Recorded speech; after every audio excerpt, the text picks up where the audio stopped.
Morning, everyone. Good morning. Everyone set? Good? All right. I will be heading to Washington, D.C. tomorrow to meet with President Trump in the White House. It is customary for an incoming mayor of this city to meet with the White House, given the mutual reliance. It's more critical than ever, given the national crisis of affordability, one that New Yorkers know very well across these 5 boroughs, and the specific challenge many cities are facing with balancing public safety against steps taken by this administration. I know that for tens of thousands of New Yorkers, this meeting is between 2 very different candidates who they voted for the same reason. They wanted a leader who would take on the cost of living crisis that makes it impossible for working people to afford living in this city. My team reached out to the White House to set up this meeting because I will work with anyone to make life more affordable for the more than 8.5 million people who call this city home. I have many disagreements with the president, and I believe that we should be relentless and pursue all avenues and all meetings that could make our city affordable for every single New Yorker. I intend to make it clear to President Trump that I will work with him on any agenda that benefits New Yorkers. If an agenda hurts New Yorkers, I will also be the first to say so. Thank you. All right, we'll start with Marcia right here.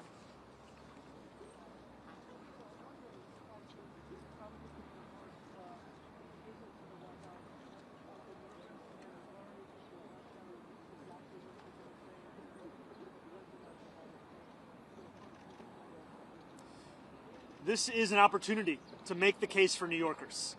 And it's a case that reflects what New Yorkers are having to live through at this time.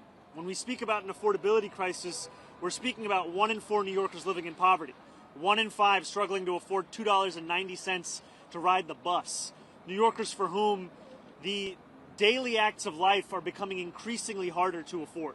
And that's an opportunity I have to make the case to President Trump, to the White House, as to what it means to have to suffer through this affordability crisis and what it means to make it even more difficult to do so. Yeah, Jeff. I'm wondering, he called you a communist in the announcement, which seemed a little belittling. I'm wondering, are you concerned that this meeting will actually bear any sort of fruit, or whether it will be another opportunity for him to try to publicly embarrass you? And could you go into any specifics about what you specifically want to ask him, or any specific requests you have for the president in this meeting? I'm not concerned about this meeting.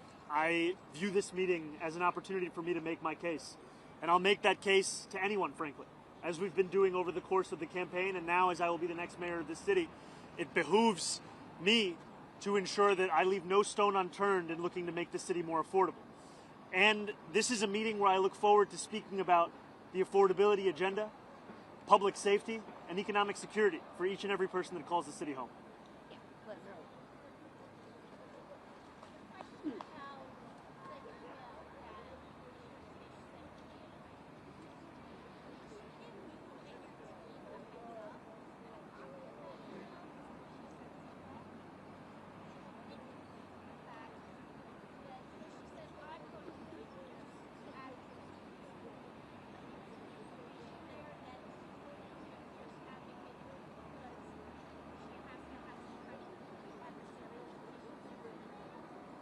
I see the implication being that every commissioner should be a fierce advocate for those that work for their department or their agency. And I look forward to ensuring that that is the case across the entirety of my administration, where when I have a meeting with a commissioner, I know that they are bringing forth the concerns of those that they work with, those that they represent, so that we can ensure that we're actually addressing those concerns.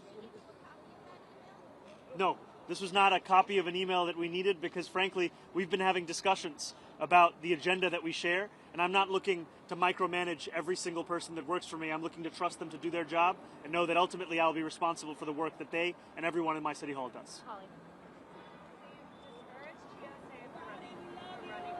Thank you. You were there at the meeting last night, but it's been reported that you're supportive of Broadlander challenging Jan Goldman. Can you confirm that reporting, first of all? And if that's true, why is Jan Goldman a member of Congress, the chief primary, but Hakeem Ruffin is not? I can confirm to you the things that I've actually said and the things that I've actually done. And last night, I spoke to DSA members, sharing the same message that I've shared in public as well, which is that I do not believe this is the right time to wage this primary.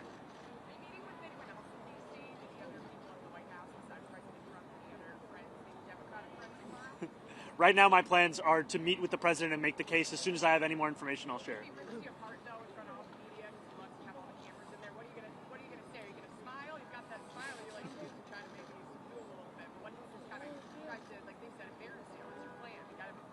Well, I'll be ready for whatever happens. Yeah, right here. Thank you. Mr. Mayor-elect, do you have any sense in advance of where you might find some common ground on... Sorry, would you mind saying that one more time? Sure. Do you have any sense in advance where you might find common ground with the president on the agenda and the case that you want to present? And where do you think you might have the most success with that? You know, last year, after the president won his second term, I went to two of the neighborhoods that saw the largest swings towards Republicans. And that was Hillside Avenue in Queens and Fordham Road in the Bronx. And when I asked those New Yorkers who they voted for and why, I met many who voted for President Trump, and they told me it was the affordability crisis. It was cost of living, cost of living, cost of living. And they said that they remembered being able to afford their rent, their childcare, their Con Ed, their public transit more 4 years ago than they could in that moment. And we ran a campaign focused on the same thing, cost of living. And what we found, actually, is that 1 in 10 New Yorkers who voted for Trump ended up voting for our campaign. And they did so because they're looking for leaders to actually deliver on the cost of living crisis. That's why everything comes back to making the case for an affordability agenda. I will meet with anyone, I will speak to everyone, so long as it could stand to benefit an economic agenda for New Yorkers. And that's where I will always make the case. Mr. Mayor, how are you? Hey, how's it going? You're not cool? Good, Jack. Yeah. So you appointed Jessica Tisch as your next police commissioner yesterday. You've been talking about all the things where you agree on, right? You seem to have insinuated a new kind of SRG to respond to protests. What about things you don't agree on? What about the 2019 criminal justice reform? Where did you land on that? And as well as the gang database is something you used to call for during your campaign that you would eliminate. You know, I think that these are disagreements that are actually signs of a healthy relationship. And I mean that in that too often mayors and leaders are looking to surround themselves with people who are characterized by the quickness with which they can say yes, as opposed to the quickness with which they can tell you their honest opinion. And I'm very clear in my support for the criminal legal reforms. For example, one disagreement that I have with what the commissioner has stated is I believe the issue with raise the age is not the language within the legislation. I believe the issue is the fact that there were significant amounts of money that were set to be delivered to help with the implementation of that criminal legal reform that were never released and continue to languish within Albany. That is one point of disagreement and one place where I continue to hope to advocate for the release of that fund. And what about the gang database? Are you allowing her to keep that on? Is that something where you still disagree? Where do you land on that now? I continue to have concerns about the vast dragnet and ways in which many New Yorkers are being put into that database. All right, we'll go right here. Thank you. Just wanted to circle back on Ollie's question.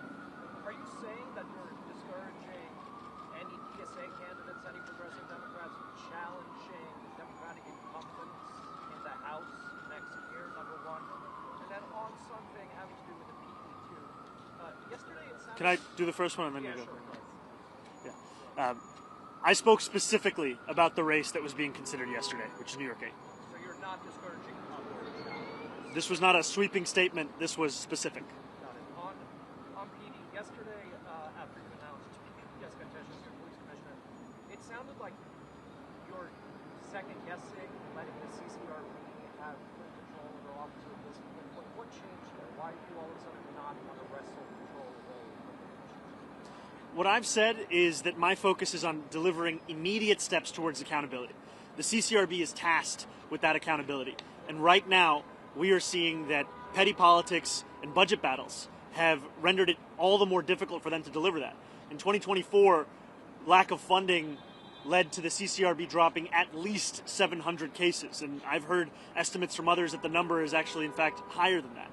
What I am committing to is fully funding the CCRB immediately, such that we can ensure these days of these kinds of budget battles come to an end. You used to say, though, that you wanted CCRB to have actual final say. It sounds like you no longer want that. No, what I believe is that the CCRB's recommendation should be taken seriously, and that we should ensure they're able to make those recommendations time and again, not having to worry about whether they have the funding to assess those cases. Yeah. So Donald How's it going? Trump has made it clear that he wants to mess. What's your plan going into the Oval Office tomorrow? Do you have a specific ask that you're going to focus on, or is this just a peacemaking meeting? This is a meeting to share the facts about the affordability crisis in the city, a meeting to speak about the importance of public safety and economic security. You know, when we speak about what New Yorkers are going through right now, they are facing a reality that they may have to leave this city. You know, I have met New Yorkers time and time again who, when I ask them where they live, they tell me it's other states. They tell me they live in New Jersey, they live in Pennsylvania, they live in Connecticut. That's because we've priced them out. And my intention is to make clear to the president what New Yorkers are having to live through right now and how important it is for us to deliver for those same New Yorkers. Plan to specifically ask about ICE, though, stay out of New York? The affordability is a little more esoteric, a little broader. Well, I think affordability was at the core of our campaign. And also, it was affordability based on a value of protecting each and every New Yorker. That means protecting them from price gouging in their lives. It also means protecting them from ICE agents and making it clear that I will look to be representing every single person who calls the city home. All right, we got time for one more tier left here. Mr. Mayor-elect, you're going into the Oval Office, but you and the president have been openly critical of each other, name-calling, calling you by your middle name. How do you avoid being cocky in the Oval Office? You're on his turf, but he could attack. What's the plan? Well, I think being a New Yorker means that you're prepared for all situations, all kind of comments, all kind of commentary.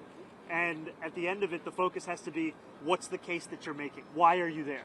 And for me, it's not about myself. It's not about a relationship with an individual. It's about a relationship between New York City and the White House, the president, the federal administration. And I will look to make clear that my interest goes beyond any one of an individual. It's for the people that I look to represent. That's the case I'll make. Do you take that in an Oval Office meeting, though? Because we saw what happened with President Zelensky. What happens? Do you swipe back? I'll stand up for New Yorkers every single day. Thank you, Thank you, guys. ma'am. We gotta go this way. Will you meet with Sue We gotta go this way. and Jeffries at all while you're in Washington? This is the only meeting I have to share details on. As soon as I have any more details on it. It's going to be happening tomorrow. Not as yet, brother, but I'll let you know when we do. Thank you, Mamdani. Love you.